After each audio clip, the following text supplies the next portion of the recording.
یہاں آئے، یہاں بھی کچھ مدت گزری، پھر اس کے بعد سن 5 ہجری آئی، اس میں سورہ احزاب نازل ہوئی۔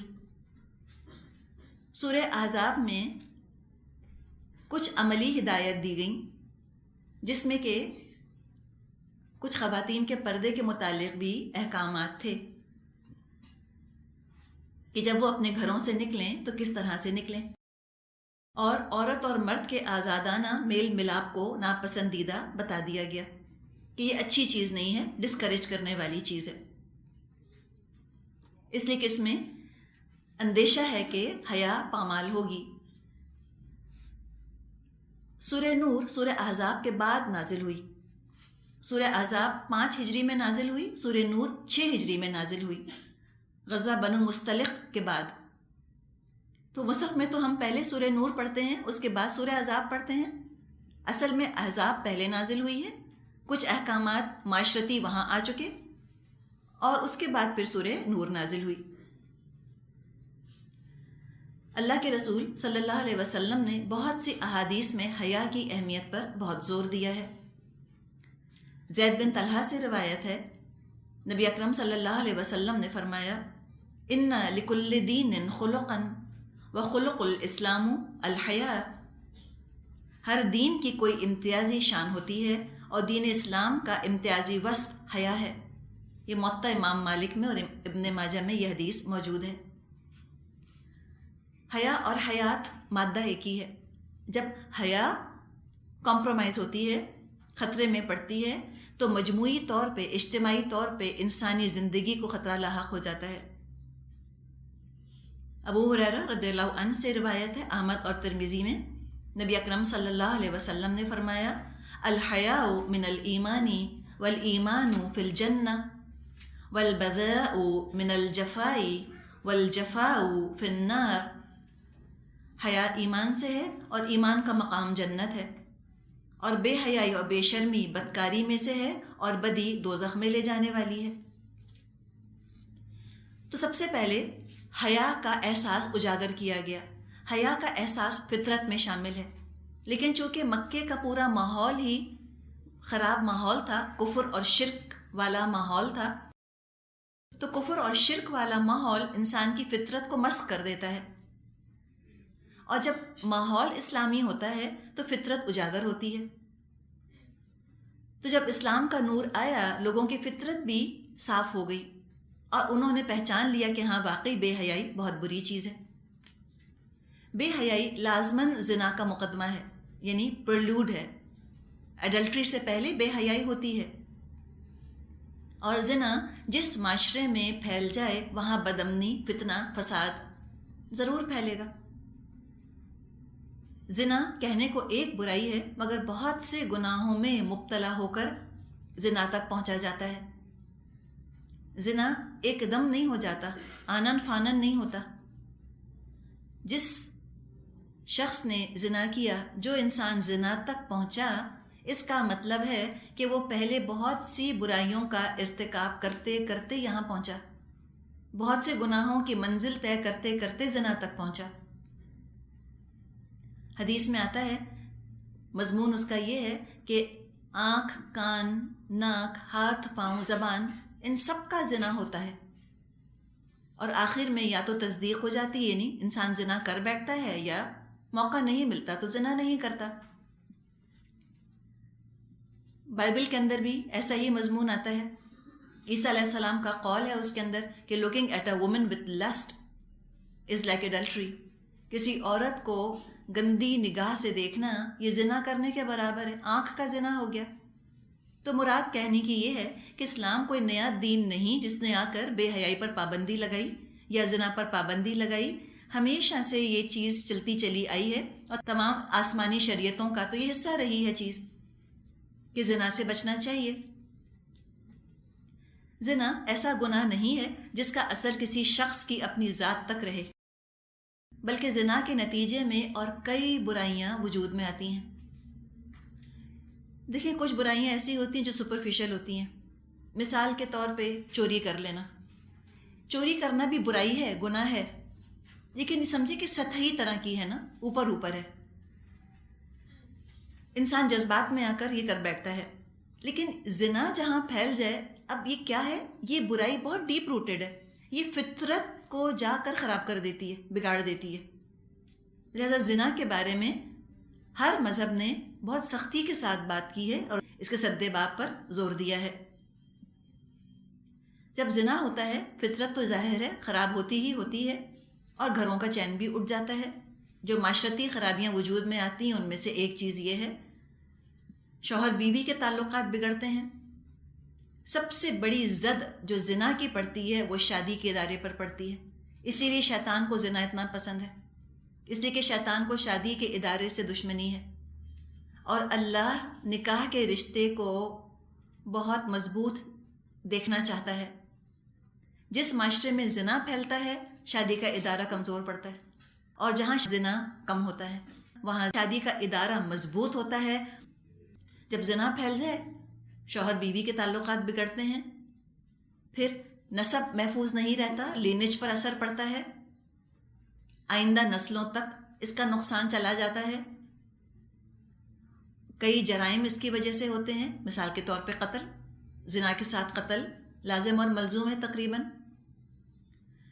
تو جب کوئی کام اتنا تباہ کن ہے، اتنا نقصان دہ ہے، معاشرے کی جڑوں کو کھوکھلا کرنے والا اور انسان کی فطرتوں کو مسخ کرنے والا کام ہے، تو اسلام جو کہ سلامتی چاہتا ہے، اصلاح چاہتا ہے، فلاح چاہتا ہے، کیسے وجود برداشت کر سکتا ہے ایسی چیز کا؟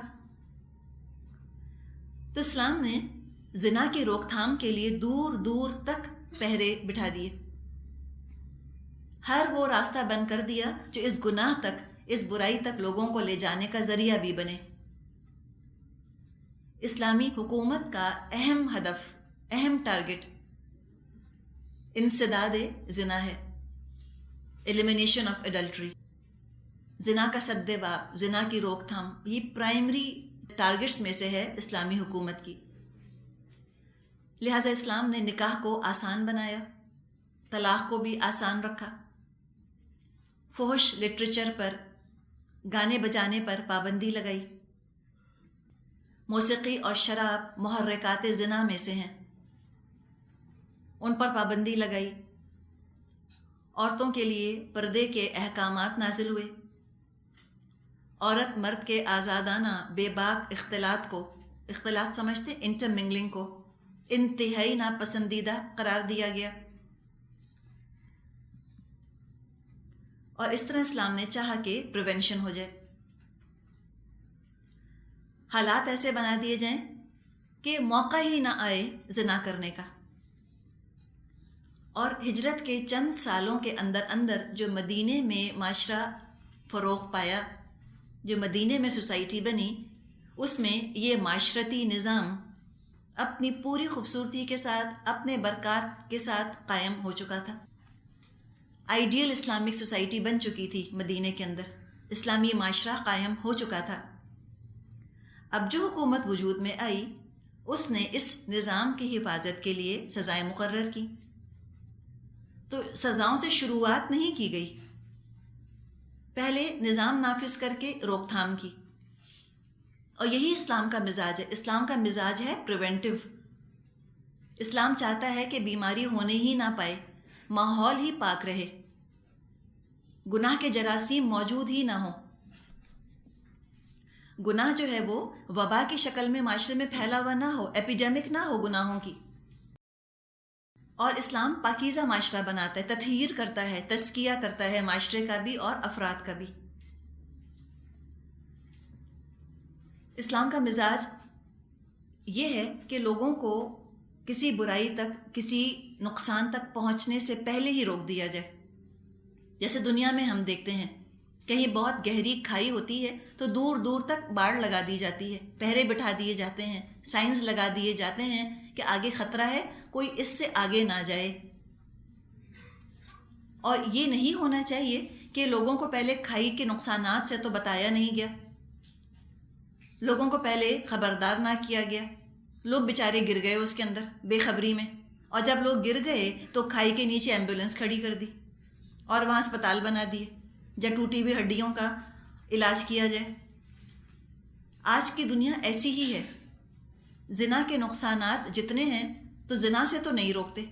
اب نقصانات جو سامنے آ رہے ہیں اس کے حل کے لیے اسپتال ہیں اور کریکشن سینٹرز ہیں اور جیلیں ہیں اور قوانین ہیں اور مختلف چیزیں ہیں. اسلام چاہتا ہے پریونشن، گناہ ہو ہی نہ، معاشرہ صحت مند ہو. لیکن بالفرض کوئی اکا دکا اس گناہ کی بیماری کا، زنا کی بیماری کا شکار ہو جائے تو سزا بھی ہے، پھر کیوریٹو میجرز بھی ہیں، علاج بھی ہے. اب یہ جو علاج ہے زنا کا، ہو سکتا ہے کہ چند کوڑوں سے ہو جائے، ہو سکتا ہے کہ مرض بہت زیادہ پھیل چکا ہو، اور یہ جو مجرم ہے زنا کا ارتکاب کرنے والا اتنا خطرناک ہو کہ اس مجرم کو زندہ چھوڑنا بہت سے لوگوں کی زندگی خطرے میں ڈال دے. لہٰذا اس کو موت کی نیند سلانے کا بھی حکم ہے کہ اس کو موت کی سزا دے دو.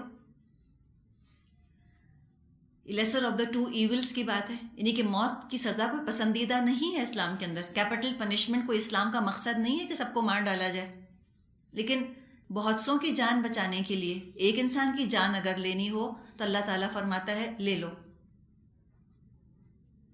سورہ نور سن 6 ہجری میں نازل ہوئی. جب یہ نظام عمل میں آ چکا تھا، ساری احتیاطیں، سارے پریکاشنز، ساری پابندیاں نافذ ہو چکی تھیں، امپلیمنٹ ہو چکی تھیں. اب اگر کوئی ان سب رکاوٹوں کے باوجود ساری حدیں توڑ کر پھلانگ کر زنا جیسے گھناؤنے کام کا ارتکاب کرتا ہے تو سزا بھی اس کی بہت سخت رکھی گئی، اس لیے کہ ایک کھلی بغاوت ہے اللہ کے خلاف. بہت کچھ ایفرٹ کر کے وہ یہاں تک پہنچا، اور اگر ایسے لوگوں کو سزا نہ دی جائے تو انسانیت کی موت واقع ہو جائے.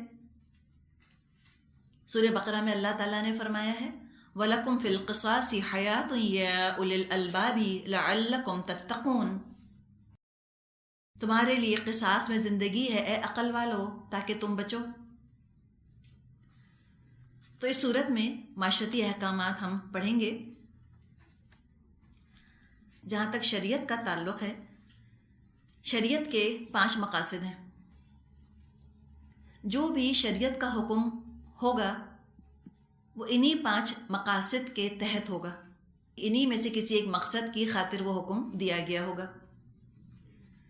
تو جہاں اسلامی شریعت میں احکامات ہیں وہاں اسلامی شریعت میں سزائیں بھی ہیں، اور ان اسلامی سزاؤں کا مقصد بھی دراصل انسانوں کے حقوق کا تحفظ ہے. یہ جو 5 مقاصد کی ہم بات کر رہے ہیں شریعت کی، یوں سمجھیں کہ یہ 5 بنیادی انسانی حقوق ہیں جن کی حفاظت شریعت کرتی ہے دنیاوی طور پہ. یہ دنیا کا فائدہ ہے شریعت کا.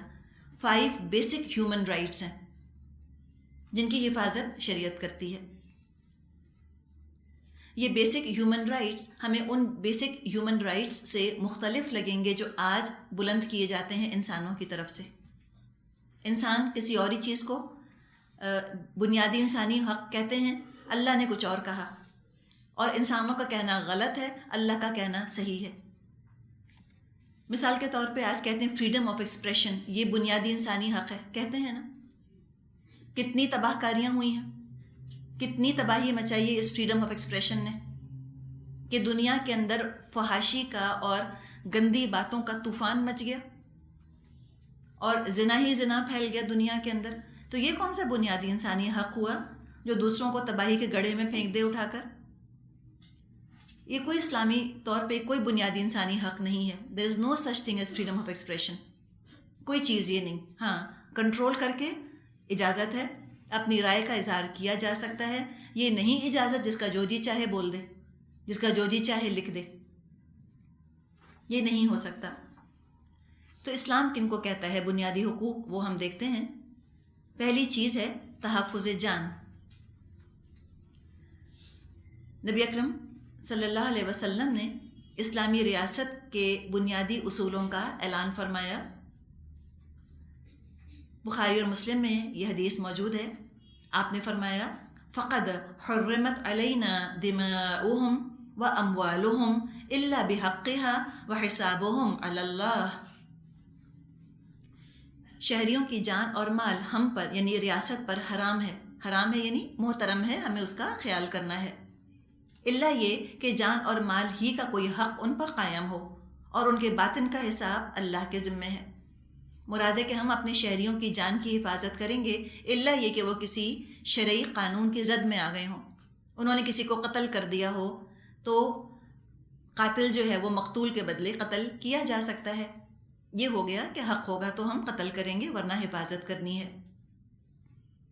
عمر رضی اللہ عنہ کے زمانے میں پولیس کا محکمہ قائم ہو گیا تھا، اور یہ پولیس کی ذمہ داری جو تھی، ان کی ذمہ داریوں میں سے ایک ذمہ داری یہ بھی تھی کہ انسانوں کے حقوق، انسانوں کی جانوں کا تحفظ تو کرنا ہی کرنا تھا، جانوروں تک کی جان کا تحفظ کرنا پولیس کا کام تھا۔ وہ یہ بھی دیکھا کرتے تھے کہ لوگ اپنے جانوروں پر بہت زیادہ وزن تو نہیں لاد رہے، ظلم تو نہیں ہو رہا جانوروں کے اوپر، کہیں ناپ تول میں کمی تو نہیں ہو رہی، لوگ شاہراہوں پر گھر تو نہیں بنا رہے۔ تحفظ مال، تحفظ جان، اس کی بھی حفاظت کیا کرتی تھی پولیس، جانوروں کی بھی حفاظت ہوئی۔ تو تحفظ جان کے لیے جو سزا رکھی گئی وہ قصاص کی سزا ہے، جو کہ ہم نے سورہ بقرہ میں پڑھی تھی۔ دوسرا، شریعت کا مقصد ہے تحفظ مال، پروٹیکشن آف ویلتھ۔ پہلا تھا پروٹیکشن آف لائف، دوسرا ہے پروٹیکشن آف ویلتھ۔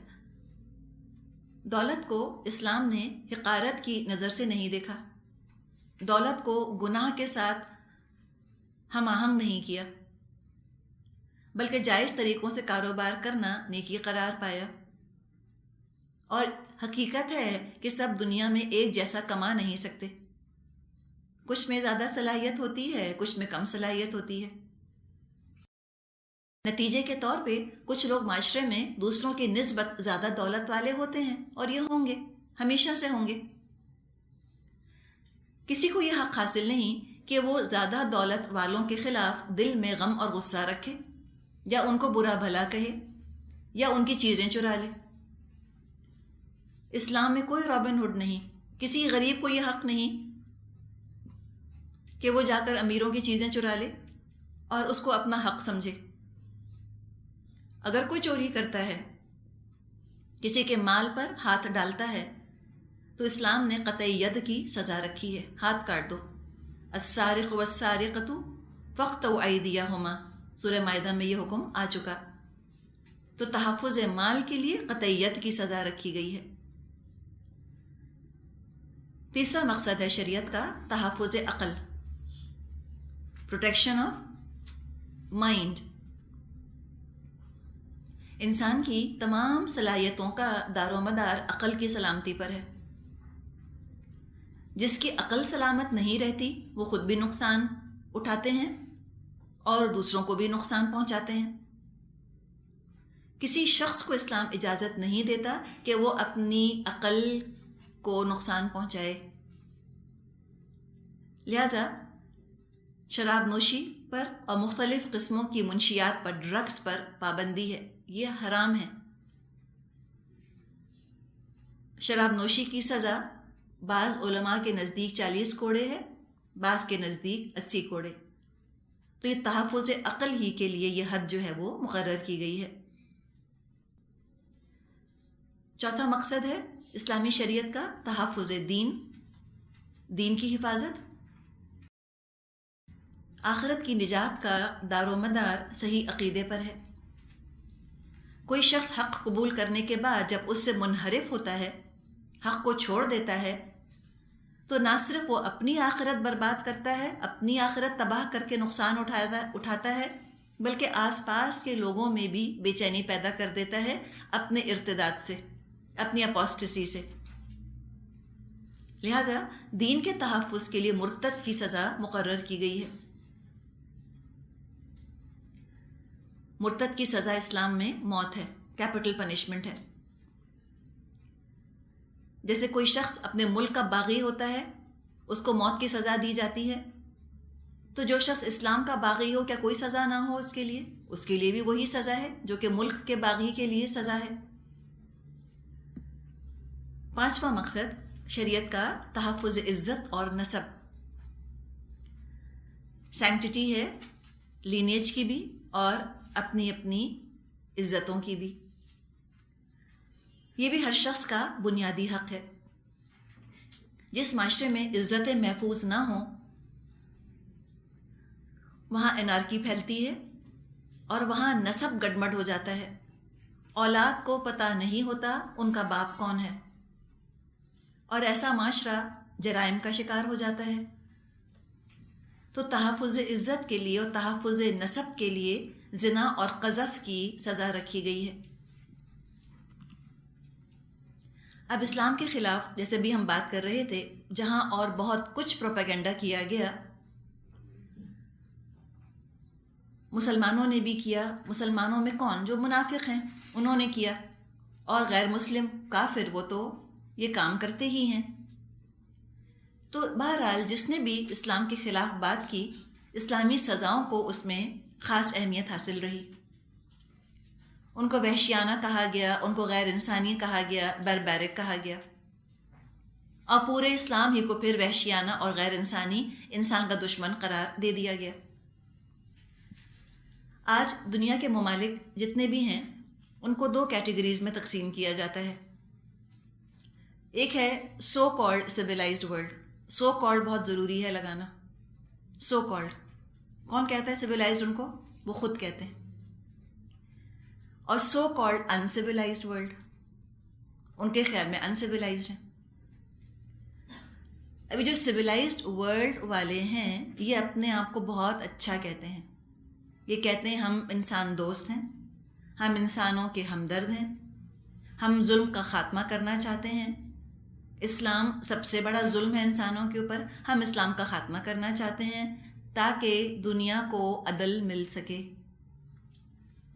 ہم انسانوں کو ان کے حقوق دلوائیں گے، ہم ان کو ان کی آزادی دلوائیں گے، ہم ان کو خوشحال بنا دیں گے. یہ ان کا نعرہ ہے اور یہ سب جھوٹ ہے. یہ ساری باتیں ان کی سفید جھوٹ کے علاوہ اور کچھ نہیں. اور ہم یہ کیوں کہہ رہے ہیں کہ سب کچھ جھوٹ ہے؟ اعداد خود بتا رہے ہیں، فیکٹس اینڈ فگرز خود اپنے منہ سے پکار کے کہہ رہے ہیں کہ انہوں نے دنیا کو سوائے ظلم کے اور زیادتی کے اور کچھ نہیں دیا، سوائے ناانصافی کے اور لوگوں کے حق سلب کر لینے کے اور کچھ نہیں دیا. ڈان ہی میں خبر آئی تھی 28 فروری 2001، اس میں ٹارچر گیجٹس کے بارے میں آیا تھا کہ یہ جو تشدد کیا جاتا ہے جسمانی تشدد انسانوں پر، اس کے آلات تائیوان میں بنتے ہیں، چائنا میں بنتے ہیں، ساؤتھ کوریا میں بنتے ہیں، جرمنی، فرانس، اسرائیل، چیک ریپبلک، میکسیکو، برازیل، USA اور جرمنی. یہاں یہ بناتے ہیں اور ان کو پھر یہ آگے ایکسپورٹ کر دیتے ہیں. یہ جو گورنمنٹس ہیں جن کا نام ابھی آپ کو بتایا گیا، یہ اپنے ملک میں ان کا استعمال اس کی اجازت نہیں دیتی لیکن ایکسپورٹ کرنے کی اجازت دیتی ہیں. اور ان کی ساری ٹیکنالوجی جو کہ فائن ٹیون کی گئی ہے وہ امریکہ میں کی گئی ہے. تو اسی لیے سو کالڈ کہا گیا تاکہ ہمارا پرسپیکٹو درست رہے. جہاں سویلائزیشنس کو تقسیم کیا ہے وہ انسانوں کو بھی 2 حصوں میں تقسیم کیا ہے، ماڈرن اور بیکورڈ. کسی پر ماڈرن ہونے کا لیبل تعریف کے طور پہ لگایا جاتا ہے اور بیکورڈ ہونے کا لیبل برائی کے طور پہ، جو کہ درست بھی ہے. کوئی بیکورڈ ہونا نہیں چاہتا، نہ ہونا چاہیے، سب کو ماڈرن ہونا چاہیے، بہت اچھی چیز ہے. لیکن جس طرح ان 2 ٹرمز کو استعمال کیا جاتا ہے وہ بڑا دلچسپ ہے. جس طرح میڈیا نے پروپیگیٹ کیا ہے چیزوں کو، اس میں کفر کو ماڈرن کے ساتھ مناسبت دے دی گئی ہے اور اسلام کو بیکورڈ دقیانوسی ہونے کے ساتھ مناسبت دے دی گئی ہے.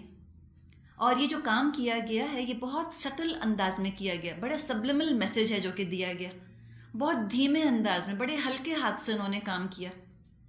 الفاظ سے زیادہ تصاویر کا استعمال، امیجز دماغوں کے اندر جو ہے تخیلات، تصورات بنا دیے. اور مائنڈ کنٹرول اصل چیز ہے. جس نے مائنڈ کنٹرول کر لیا اس نے سب کنٹرول کر لیا.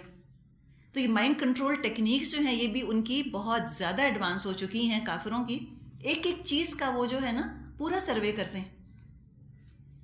مثال کے طور پہ کوئی چیز اگر ان کو مارکیٹ کرنی ہے, ایک ٹوتھ پیسٹ بھی اگر ان کو بیچنا ہے, تو یہ نہیں کہ انہوں نے ٹوتھ پیسٹ بنائے اور دکان پہ لے جا کے رکھ دیا, ایسے نہیں کرتے. ایک ایک چیز وہ دیکھتے ہیں کہ یہ چیز کیسے بکے گی, کیا سائیکالوجی ہے لوگوں کی, ان کے مائنڈز کیسے کام کرتے ہیں. آپ دیکھتی ہیں سپر مارکیٹس میں شیلفز پر چیزیں بھی رکھی ہوتی ہیں باہر کے ممالک میں, وہ رینڈم نہیں رکھی ہوتی کہ اچھا یہ بڑی ہے تو اوپر رکھ دو, چھوٹی ہے تو نیچے رکھ دو. نہیں, وہ جو آئلز بناتے ہیں اس میں بھی وہ یہ دیکھتے ہیں کہ نمبر 5 آئل تک آتے آتے جیب کی کیا حالت ہو چکی ہوگی, اور اس وقت یہ چیز خریدنا چاہیں گے یا نہیں خریدنا چاہیں گے. اس تک کا انہوں نے سروے کر کے دیکھ لیا ہے کہ اس کو ہم آئل نمبر 1 میں رکھیں یا آئل نمبر 7 میں رکھیں, ہم اس کو آئی لیول پر رکھیں یا ہم آئی لیول سے نیچے رکھیں. ایک ایک چیز کا وہ سروے کرتے ہیں. وہ جو آج کامیاب ہیں وہ ایسے ہی کامیاب نہیں ہیں, انہوں نے محنت کی ہے, اسٹڈی کی ہے, تب جا کے وہ اتنے کامیاب ہوئے ہیں. انسان کی نفسیات کو خوب اچھی طرح سمجھتے ہیں, اور جب نفسیات کو سمجھیں گے تبھی تو نفس کو قابو کر سکیں گے. تو مائنڈ کنٹرول اسی طرح سے ہے. تو یہ جو امیجز دی گئی ہیں, جو کہ سمجھیے کہ امیجز اس طرح سے شوٹ کی گئی ہیں ہمارے دماغوں کے اندر, وہ یہ ہے کہ اگر کسی کو دکھانا ہے کہ کوئی بہت ماڈرن ہے, ایک عورت بہت ماڈرن ہے, اب آپ تصور بنائیے ذرا اپنا, ماڈرن عورت کیسی ہوتی ہے. کچھ نہ بولیں, صرف سوچیں, اپنے اپنے مائنڈس کو ایکٹیویٹ کیجئے, اپنے تصور کو. اسی طرح ایک ماڈرن مرد کو امیجن کیجئے. ماڈرن, میں کہتی ہوں بہت ہی ماڈرن ہے, اور جب ہم ماڈرن کہتے ہیں میں تو آنکھیں ضرور گول ہوتی ہیں, کہتے ہیں بہت ماڈرن. ایک کیا تصور آتا ہے دونوں کے ساتھ؟ دین سے دوری کا تصور آتا ہے نا, بالکل آئے گا. یعنی اسلام سے زیادہ غیر اسلامی طور طریقوں کے دل دادا, اور اس کا کھلم کھلا اظہار کرتے ہیں. کوئی افسوس نہیں, کوئی شرم نہیں. ہم کہتے ہیں فلاں کا ہسبینڈ بہت ماڈرن ہے. ہم نے اپنے زمانے میں سنا تھا, ہماری امی بتاتی ہیں کہ جب ان کے زمانے میں کسی کی شادی ہوتی تھی اور کسی کے شوہر کی تعریف کرنی ہوتی تھی تو کہا جاتا تھا کہ اتنا اچھا اس کا میاں ہے, بیوی کو پردہ نہیں کراتا. یہ تعریفاً کہا جاتا تھا. ماڈرن یعنی کہ ماڈرن ہے, بڑا پڑھا لکھا ہے, بڑا روشن خیال ہے, پردہ نہیں کراتا. تو یہ چیز ہے نا, یہ اب سے نہیں چل رہی ہے, پچھلے 50 سال سے چل رہی ہے, مدت سے چل رہی ہے یہ چیز. اور یہی ہوتا ہے کہ اپنی بیوی کو کسی کے ساتھ ناشتہ دے کر اس کے تیوری پر بل نہیں آتا, بلکہ وہ بال میں لے کر جاتا ہے, اپنے ہاتھ پر بیوی کا ہاتھ رکھ کے یوں کر کے خاص لے کر جائے گا, پھر وہ آفر کرے گا کسی کو کہ آپ آئیے ناچیے میری بیوی کے ساتھ. یہی ہے نا ماڈرن. اور ماڈرن بیوی کون ہے؟ جو کہ ناچنے پر تیار ہو جائے, جو شوہر کے اشاروں پر ناچتی ہے وہ ماڈرن ہے. یہ تصور ہے, ایک اسٹیریوٹائپ بنا دیا گیا, بٹھا دیا گیا دماغوں کے اندر ہمارے. اور ماڈرن کیا, وہ جو ہم نے فلموں میں دیکھا تھا کہ وہ 20-25 سال کی ہوئی چلی جا رہی ہیں اور ان کی برتھ ڈے ہو رہی ہے, اب وہ آئی ہیں, وہ سالگرہ کا کیک کاٹ رہی ہیں اور وہ پھونکے مار رہی ہیں. یہی دکھایا گیا نا. تو آپ دیکھیں کس طرح میڈیا کے ذریعے ہمارے ذہنوں کو مولڈ کیا گیا, کیسے ہم کو اپنی روایات سے, اپنے اخلاقی اقدار سے, اپنی تعلیمات, اپنے رسول کی سنت سے کتنے سٹل طریقے سے دور کیا گیا ہے. اس میں ٹائم لگا ہے. اور کس نے کیا ہے یہ کام؟ خود مسلمانوں نے. کروایا کس نے وہ اور کہانی ہے, اس کا رونا نہیں. جس نے کیا اس کا رونا ہے, رونا اس کا ہے. اب تصور میں لائیے, یہ جو لفظ ہم ڈسکس کر رہے ہیں نا, دقیانوسی, بیکورڈ عورت کو تصور میں لائیے, یا بیکورڈ مرد کو تصور میں لائیے. تو بیکورڈ عورت کا تصور برقع پہنے ہوئے ہوگی, گھر میں رہتی ہے اور جاہل تو ضرور ہے, بچے پالتی ہے, کھانا پکاتی ہے, شوہر کا کہنا مانتی ہے. ٹھیک ہے نا. کچھ نہیں پتا اس کو دنیا میں کیا ہو رہا ہے, اس کو نہیں پتا کہ چاند پر بھی کوئی پہنچ گیا, اور ہبل کیا چیز ہے اس کو نہیں پتا. وہ کچھ نہیں جانتی, جاہل جیسی ہے بالکل. نمازیں پڑھتی ہے, اللہ اللہ کرتی ہے, بہت ڈوسائل ہے. بیکورڈ مرد, دقیانوسی مرد کیسا ہوتا ہے؟ داڑھی واڑی رکھی ہوگی اور ہر وقت نماز کی فکر, اللہ اللہ کرتا رہتا ہے, تسبیح گھماتا ہے, بھاگ بھاگ کے مسجد جا کے نمازیں پڑھتا ہے, اکثر اپنی گفتگو میں قرآن کا, اللہ کا, رسول کا ذکر کرتا ہے. اب اگر ان کو کسی کو بیکورڈ دکھانا ہے تو ان چیزوں کو تو وہ دکھاتے ہی دکھاتے ہیں. یہ جو حلیہ ہے نا یہ تو دکھاتے ہی دکھاتے ہیں. ساتھ ہی ساتھ غربت ضرور دکھائیں گے اور جہالت ضرور دکھائیں گے اور اداسی ضرور دکھائیں گے, سپریشن دکھائیں گے, مزری دکھائیں گے. اور ماڈرن ہونے کے ساتھ لبریٹڈ, اس میں خوشی کا, انڈیپینڈنس کا تصور دولت کے ساتھ دکھائیں گے. ان اسلامک ہونے کا تصور.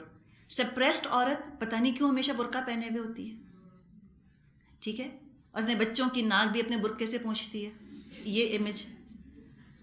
اور جو خوش عورت ہے, پیسے والی ہے, اس کی آستینیں نہیں ہوں گی اور سر پہ دوپٹے کا تو سوال نہیں, وہ ہنس رہی ہوگی, وہ بہت خوش ہوگی, وہ بہت کانفیڈنٹ ہوگی.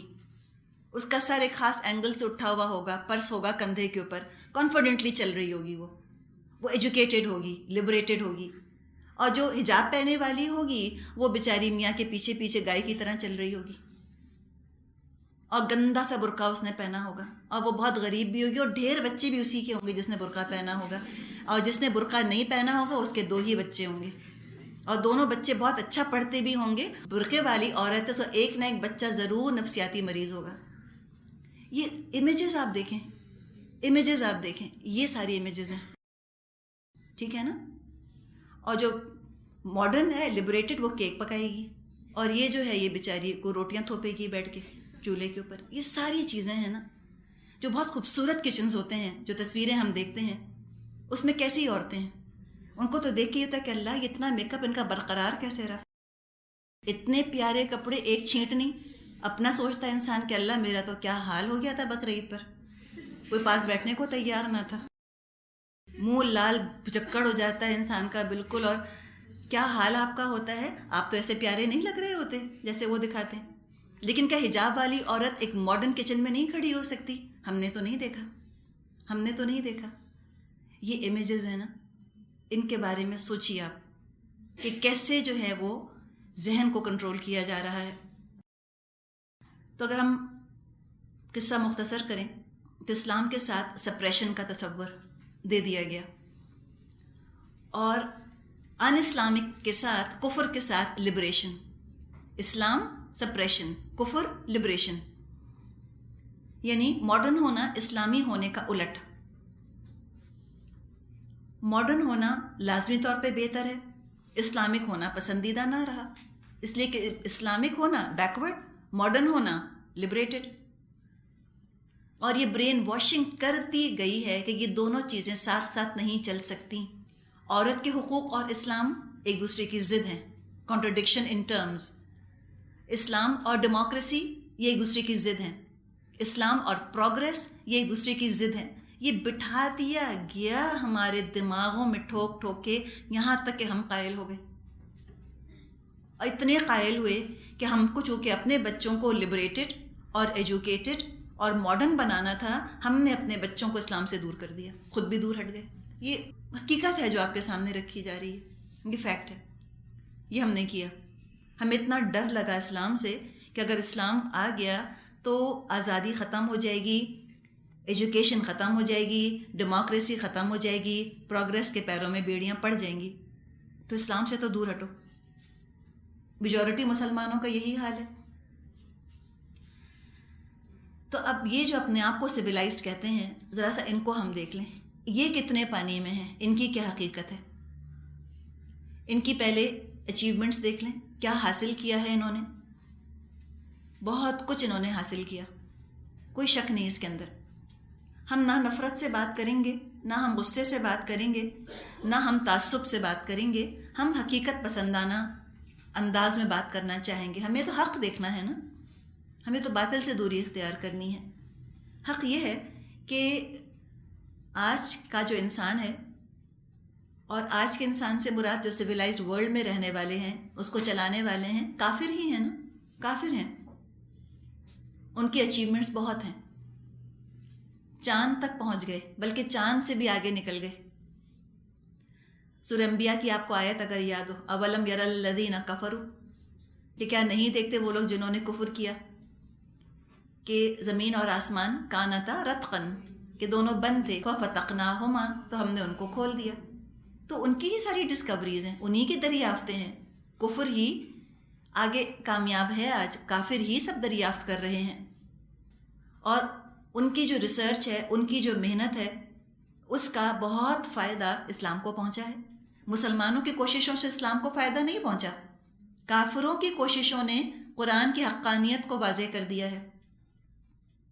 ایک آیت جیسے ابھی آپ کے سامنے رکھی، اور بھی کئی آیات ہیں جو کہ سائنس کی روشنی میں آج 100% سچی ثابت ہو گئیں. اس سے ایک بات تو یہ پتہ چلی کہ قرآن جس مقام سے بات کرتا ہے وہاں ابھی ہماری عقلیں پہنچی ہی نہیں. تو خود اس نے ثابت کیا کہ اسلام صرف ماڈرن نہیں ہے، پوسٹ ماڈرن ہے، ماڈرن سے بھی آگے ہے. اسلام کا ساتھ دینا ہی دراصل ماڈرن ہونے کی علامت ہے. جو اسلام کا ساتھ نہیں دیتے وہ نیرو مائنڈڈ ہیں. چلیں، جو بھی ان کی اپنی دریافتیں اور اچیومنٹس ہیں، اس سے ایک کامن مین کو کیا فائدہ پہنچا؟ وہ اگر چاند پر پہنچ گئے یا ہبل ٹیلیسکوپ انہوں نے چھوڑ دیا کائنات کے اندر، یہ بتائیں ایک عام انسان کو ان billions and trillions of dollars کے خرچ ہونے کا کیا فائدہ پہنچا؟ کچھ فائدہ نہیں. حقیقت ہے نا. تو آپ یاد رکھیں کہ ترقی کچھ اور ہے، ڈیولپمنٹ کچھ اور ہے. ٹھیک ہے، ترقی تو یہ ہے کہ آپ اسپیس میں چلے گئے، یہ پروگریس ہے. ڈیولپمنٹ یہ ہے کہ دنیا والوں کو پینے کا صاف پانی مل جاتا. یہ تو نہیں ہوا. جتنی سفرنگ آج دنیا میں ہے اتنی تو کبھی شاید نہ ہوئی ہوگی. تو وہ ان کی اچیومنٹ ہے، اس کا بھی دیکھ لیا ہم نے. ہاں اچیومنٹ ہے، اس میں کوئی شک نہیں. عام انسانوں کو کیا فائدہ پہنچا وہ خود اس کے بارے میں بات کرتے ہیں، کچھ فائدہ نہیں پہنچا. دوسرے یہ کہ بہت سی بیماریوں کا یقیناً کافروں نے علاج دریافت کیا. ہم کافر یا سویلائزڈ ایک ہی بات کریں گے کیونکہ وہ سویلائزڈ ورلڈ آج کافروں ہی کے پاس ہے نا، وہی اپنے آپ کو سویلائزڈ کہتے ہیں. حقیقت ہے کہ بہت بیماریوں کا علاج کیا. بہت سی بیماریاں، بہت سے مرض ایسے جو کہ ختم ہو گئے، وائپ آؤٹ ہو گئے. اسمال پاکس، لیکن پھر تھوڑا تھوڑا واپس آ رہا ہے اسمال پاکس. لیکن جو بھی ہے بہرحال، لیکن پرانی بیماریاں ختم ہوئیں، نئی بیماریاں چل پڑیں. عجیب عجیب بیماریاں ہیں جو کہ لا علاج ہیں. تعلیم ان کا بڑا اچیومنٹ ہے. لٹریسی ریٹ بہت ہے، 90 to 100% لٹریسی ریٹ ہے ان کے ہاں. لیکن ان کے پڑھے لکھے ہونے سے، اس سویلائز ورلڈ میں لوگوں کے پڑھے لکھے ہونے سے کیا لوگ زیادہ بے غرض سیلف لیس ہو گئے؟ کیا زیادہ سول ہو گئے ہیں؟ کیا زیادہ باوقار اور ہیومین ہو گئے ہیں؟ نہیں ہوئے. ان کا اخلاق، ان کا کردار تو نہیں سنورا. پولیس کا سسٹم، انصاف، ہاں یہ بھی بڑا اچیومنٹ ہے ان کا، بہت ایفیشینٹ ہے. تو کیا جرائم ختم ہو گئے؟ کیا ان کے ہاں ان کی جانیں، ان کے مال، ان کی عزتیں محفوظ ہیں؟ ہم اپنی تو بات ہی نہیں کر رہے. جب کوئی بات کرے نا ویسٹرن کنٹریز کی، اتنا خفا ہو کے لوگ کہتے ہیں ہاں تو پاکستان میں بھی تو دیکھو کیا ہو رہا ہے. تو ہم کب کہہ رہے ہیں پاکستان کو جنت کا ٹکڑا ہے؟ ہم نے تو نہیں کہا. ہم تو ڈیفینڈ ہی نہیں کر رہے. ہمیں کس نے رول ماڈل بنایا ہے؟ ہم تو رول ماڈلز کی حقیقت دیکھ رہے ہیں. آئیڈلز یا فیٹ آف کلے ہم تو یہ دیکھنا چاہ رہے ہیں. ہم یہ نہیں کہہ رہے ہم بہت اچھے، ہم تو ہیں ہی برے. ساری دنیا برا کہتی ہے، ہمیں پتہ ہے ہم بہت برے. ہم تو ان کی بات کر رہے ہیں جن کو ساری دنیا بہت اچھا کہتی ہے اور ان جیسا بننا چاہتی ہے. ان کی اچھائیاں اپنی جگہ اور متھ اپنی جگہ. ڈی مسٹیفائی کرنے کی بھی ضرورت ہے نا ان کے اچیومنٹس کو. تو حاصل بہت کچھ کیا. حقیقت ہے کہ انہوں نے ہیومن ڈگنیٹی پر بہت کام کیا. ہم سے بہت زیادہ ان کے ہیومن ڈگنیٹی ہے، ڈگنیٹی آف لیبر ہے، عزت نفس ہے ان کے ہاں. انسانوں کی عزت کرتے ہیں، لیکن کوئی اس سے بہت زیادہ فرق نہیں پڑا ان کے حالات پہ. بہت زیادہ خوش نہیں ہیں وہ. ان کے ملک بہرحال ایسے امن اور امان کا گہوارہ نہیں ہے جیسا کہ ہم یہاں بیٹھ کے سمجھتے ہیں. پھر ایک بہت بڑا اچیومنٹ ان کا عورت کو برابری کا سٹیٹس دے دینا، equality of men and women. عورتوں کو مکمل آزادی ہے. مردوں کے شانہ بشانہ کام کر رہی ہیں، چادر اور چار دیواری کی قید سے باہر آ چکی. نہ چادر کے اندر ہیں، نہ چار دیواری کے اندر ہیں، نہ ہی وہ شادی کے ادارے کے اندر ہیں. سب چھوڑ دیا. ٹھیک ہے، ویمنز لب، فیمنن لبریشن. اس سے کیا ہوا؟ کیا ان کے گھر بہت پرسکون ہو گئے؟ کیا ان کی عورتیں بہت خوش ہیں؟ کیا مردوں کو، بچوں کو ان کے حقوق مل رہے ہیں؟ بچے ڈے کیئر سینٹرز میں پلتے ہیں. ایک خاتون ہیں، پاکستانی ہی ہیں، وہ وہاں گئیں اور بقول لوگوں کے وہ مردوں کے شانہ بشانہ کام کر رہی ہیں. خود انہوں نے بیان کیا کہ ہفتوں میری اپنے چھوٹے بچے سے ملاقات نہیں ہوتی تھی. میں اس کو رات کو تیار کر کے بستر میں ڈالتی تھی، صبح سوتے ہوئے بچے کو ڈے کیئر میں ڈال دیتی تھی، سو رہا ہوتا تھا. شام کو جب میں اپنے جاب سے واپس آتی تھی میں اس کو بس وہاں سے پک کر کے لاتی تھی اور گھر لا کر اس کو سلا دیتی تھی. That's all. اب ان کے بچے جیسے بھی ہوں گے اس میں اب کوئی کیا کہہ سکتا ہے بتائیے. اور خاص طور پہ وہ عورت جو کہ آزادی کا نعرہ لگا کر نکلی تھی، کیا اس کو کوئی تحفظ ملا؟ کیا اس کو سکون ملا؟ کیا اس کو عزت ملی؟ کیا ڈگنیٹی ملی؟ وقار ملا؟ نہیں ملا، حقیقت نہیں ملا. آج وہ کہہ رہی ہمیں عزت چاہیے، مولسٹیشن نہ ہو اور اس طرح سے ہمارا استحصال نہ ہو. آج خود وہ یہ بات کہتی ہیں. کیا ہوا؟ آزادی جب ایک حد سے بڑھی تو وہ پھر استحصال کی شکل اختیار کر گئی، پھر کسی نہ کسی کا کہ حق مارے گئے. عورت ایسی آزاد ہوئی کہ نہ شوہر کا حق ادا کیا، نہ بچوں کا حق ادا کیا، نہ ماں باپ کا حق ادا کیا، نہ اللہ کا حق ادا کیا، سب حقوق سے آزاد. تو یہ تو خود ظلم بن گیا. حد سے بڑی ہوئی آزادی خود استحصال بنی، ایکسپلائٹیشن عورت کا بن گئی. دوسروں کے حقوق پر بھی زد پڑی، عورت بھی بہت پریشان ہوئی، مرد بھی پریشان ہوا. ظاہر ہے اللہ نے فرمایا ہے کہ لِتَسْكُنُوا إِلَيْهَا، تاکہ تم اپنی بیوی کے پاس سکون حاصل کرو.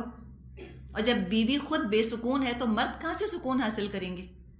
جس معاشرے میں عورت بے چین ہوگی اس معاشرے کے مرد اس سے زیادہ بے چین ہوں گے.